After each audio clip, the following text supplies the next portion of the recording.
I'm Dan, Creative Director on the Cycle Frontier. My man Dan. What up, bro? And I'm Michel, Senior Combat Designer on the Cycle Frontier as well. And we are here today to talk about weapon balancing and power progression.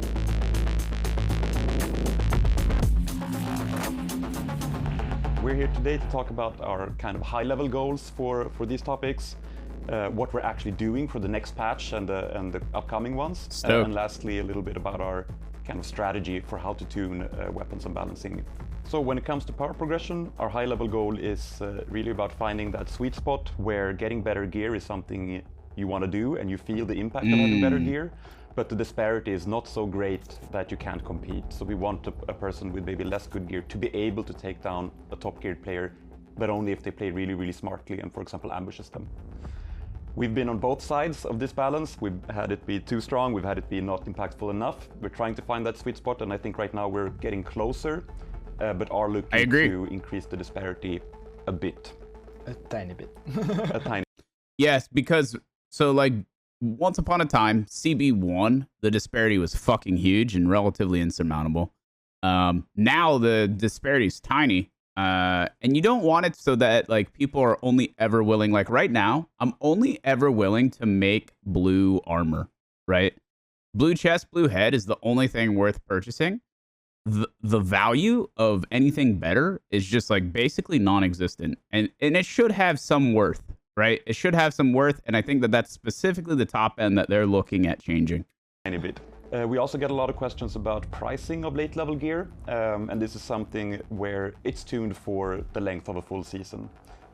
So we want you to be thinking about what gear to bring in and whether it's worth the money or not, and that of course changes depending on your income and your wealth. So here we're really taking our time and just checking how the season progresses as players get richer and richer. Regarding power, That guy had under 500k and buys a Bazzi. That's a poor decision. How are they going to show off a bad decision like that? operation for What the hell? 1.3.5, which should happen very soon. We are looking into increasing kind of the effectiveness of the armor at very high tiers, so epic, exotic, and legendary. Perfect. And same for the weapons. It will be a very slight change, but we're looking at basically what it will bring in terms of changing our data and feedback to see if it's enough or if you should do more in the future. Another thing we really care about is all weapons having their distinct role in the game, and this is something that we continuously iterate on. Maybe you could tell us a bit about what we're doing for the next. I feel like they do a really good job of this. I always feel like I am consistently thinking about, okay, what does my weapon do well? And how can I use that in an intelligent way to be successful this raid? I feel like this game specifically has a lot of strengths and weaknesses for each weapon, and it really makes you think, and it often makes you feel like you wish you had more than one weapon on you, right? I think it inspires carrying two, which I think is good, so that you can have that like giga strength at different situations. And then it also makes you kind of mix and match your attachments so that you can try and find like the perfect all-in-one. And I really dig that. I feel like theory crafting the perfect all-in-one is something that I've been working on a lot lately. And I don't know, it feels good. I feel like a DMR, because that's something that I used to feel pretty strongly about back in like Tark, was I could use a DMR in a lot of situations. And I think we saw that pretty extensively yesterday, running like the KBR and using that in the CQC. Despite its long-range strengths, it was really cool to find a way to make it work. And I don't know, I'm excited to use the DMRs more as a result. So it's interesting. I think they have the weapons in a really good spot. Next patch. Yeah, we'll see one what he of the says. issue we have with current weapon is, for example, that the SMGs are completely useless. They were over nerfed. So they nerfed recoil just for some sort of perspective. If you don't have any, they simultaneously nerfed recoil and effective range at the same time. They're currently at a point where they can be effective super up close, But this is the range where shotguns are just infinitely more dominant and more consistent because they're easier to land shots on. So it doesn't make any sense right now to run an SMG at all. So hopefully they find a spot where it makes sense to run it over a shotty.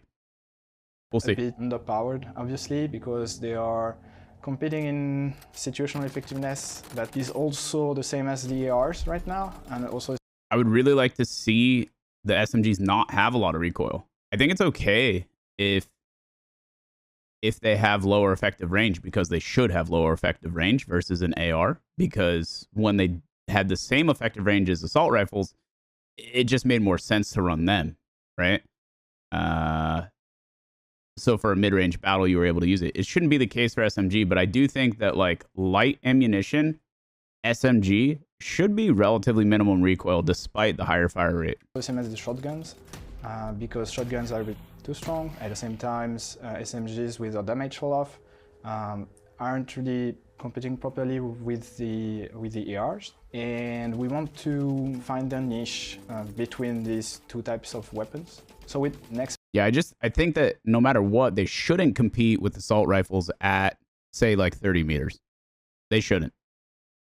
AR should 100% win that fight at 30 meters, right? patch will get the SMGs to be a bit more effective within their intended range by reducing their recoil and improving the mobility when you ADS. Fucking perfect. That's the exact right call. You love to see that, man. I'll kiss this man on the mouth. Say I won't, chat. I'm slipping him some tongue. With the SMGs. Same thing as for the power operation change.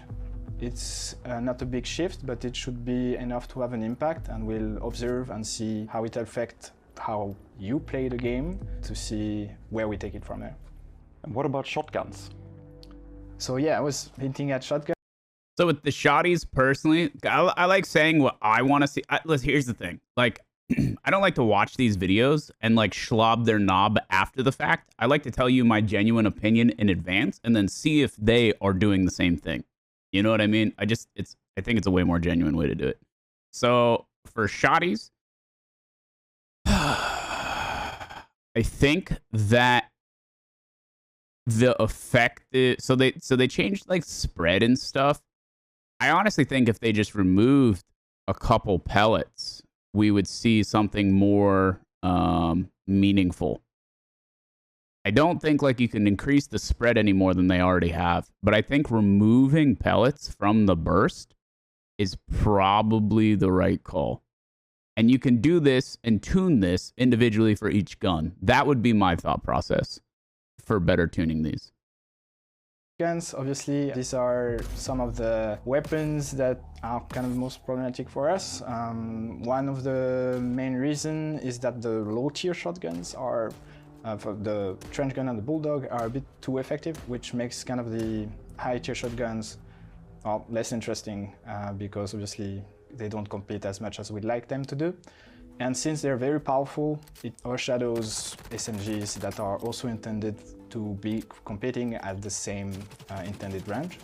The main change would be on the trench gun, reducing its damage so that it can't actually 2 shots blue armor anymore. It will require at least 3 shots.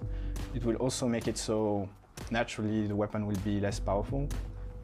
And the second change is on the Bulldog. But are they just reducing the damage per pellet, or they're reducing the pellets? He didn't say how the damage was getting nerfed. It's essentially like it's a similar outcome, but it does matter how they do it. Bulldog to basically reduce his refire rate, so consecutive shots would be a bit harder to land. So I don't like this. I don't like this change for the Bulldog. I would rather the Bulldog deal less damage, but I wanted the fire rate to stay the same in between shots. Because of how fun it is to use in that way. I think you're actually nerfing the fun by decreasing the time between shots. I'd rather it just do less damage. Because to go pow pow and like see a huge chunk, even if it doesn't get a kill, to see someone get like giga chunked as a result feels really good. And it gives you outplay potential to be able to dip back into cover, get your reload off. Even if they increased the reload time, I would be okay with it too, right? But like that maneuvering around cover is what makes the Bulldog feel special. and interesting, in my opinion. And I don't like that they're nerfing like the skill ceiling of it. You know what I mean?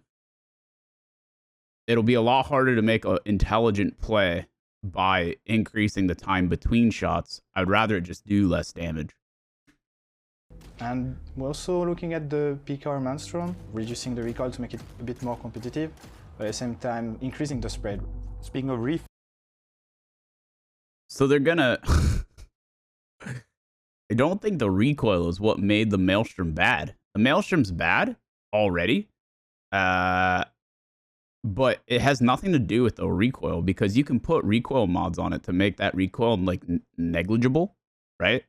Already. And it still feels bad. And they're going to increase the spread. So technically, they're just nerfing the Maelstrom, which I think is not the right play at all. Effectively, they're only nerfing the Maelstrom, which is a bad choice. It's already like, it has no place in PvP whatsoever. And now it's going to be even worse. I don't know. That one doesn't make any sense to me. They fucking hate that gun, apparently. Fire rate. Something we also get some feedback on is grenade spam. Yeah, good transition.